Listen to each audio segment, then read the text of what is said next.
Well, looks like hectic election activity is also underway in the U.S. U.S. President Joe Biden and former U.S. President Donald Trump are moving towards a rematch in November.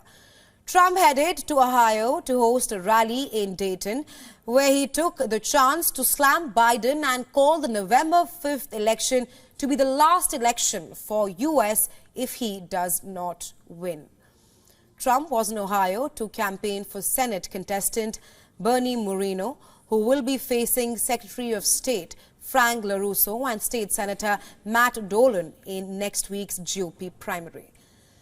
The Ohio election is among several seen as critical to Democratic hopes of holding the Senate.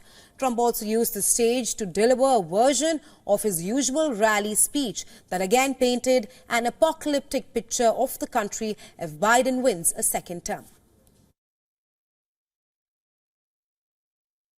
If I get elected, now if I don't get elected, it's going to be a bloodbath for the whole, that's going to be the least of it. It's going to be a bloodbath for the country. That'll be the least of it. If this election isn't won, I'm not sure that you'll ever have another election in this country. Does that make sense?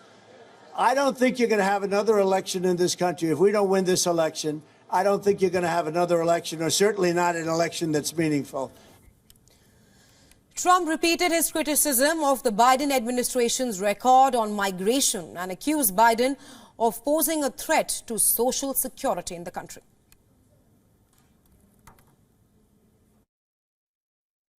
Remember this, Joe Biden is a great threat to our democracy. He's a tremendous threat to our democracy.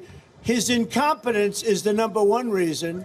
Also, he uses the Justice Department, the FBI, to go after his political opponent, happens to be me.